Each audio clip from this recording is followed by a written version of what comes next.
Üdvözöllek a csatornámon, én Patrik vagyok. Elon Musk bemutatta a jövőt. Kaliforniában a Warner Bros. Studio díszletei között bemutatta a régóta várt Tesla autonóm járműveket, a robotaxit és a Tesla humanoid robotjának a fejlődését. Mielőtt tovább mennénk, a videó megnézése után írd meg kommentben a véleményedet, és ne felejtsd el bekövetni, ha tetszett, amit láttál. Vágjunk is bele! Tulajdonképpen a Model 3 is igazából erre a célra szolgált elsődlegesen, viszont a teljes önvezetés nem valósult meg. A Tesla terve az volt, hogy amíg mi dolgozunk, addig az autóink taxiként funkcionálnak és pénzt keresnek nekünk.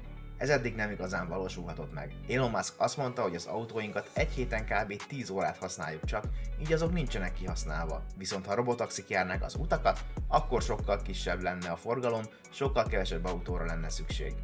Gondoljatok csak bele, hogy utazás közben vezetés helyett volna időtök aludni, olvasni vagy akár dolgozni. Az esemény központjában a Tesla új robotaxia állt. Egy teljesen önvezető elektromos jármű, amely kormány és pedálok nélkül működik. A robotaxi futurisztikus kialakítása két utas számára készült. Nincs kormány, nincsenek pedálok, nincsen hátsó szélvédő, ellenben elég nagy csomagtartóval rendelkezik.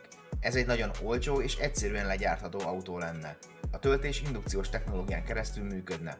Az ára várhatóan $30,000 körül lesz, ami igen versenyképes ajánlat a jelenlegi elektromos autók piacán.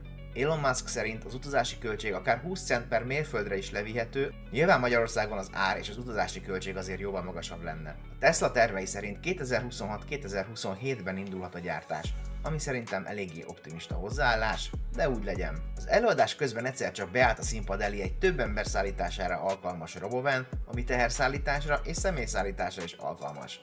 Ez a kb. 20 személyes, innovatív járműt, a tömegközlekedés jövőjét célozza meg. Musk elmondása szerint akár 5-10 cent per mérföldre is csökkentheti az utazási költségeket ez. Hihetetlenül jól néz ki szerintem, és kíváncsian várom az ezzel kapcsolatos fejleményeket. Minden technológiát és tudást, amiket az autóikban felhasználnak, azokat érvényesítik a robotjaikban. Ekkor besétáltak a Tesla által fejlesztett humanoid robotok, amiket Optimusnak hívnak.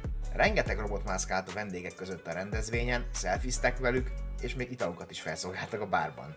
Musk szerint ezek a robotok hamarosan elérhetőek lesznek az emberek számára is. Dolgoznak azon, hogy az árazást is úgy szabják meg, hogy azt az emberek meg tudják fizetni.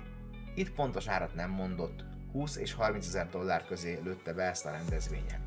Ezek a robotok tulajdonképpen személyi robotok vagy háztartási robotok lennének, pont úgy, mint a Will Smith féle Én a Robot című filmben.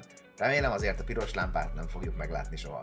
Képzeljétek el, hogy behozzák a postádat, meglocsolják a növényeiteket, segítenek a takarításban, sétáltatják a kutyáitokat, amíg te minőségi időt tudsz tölteni a családod körében.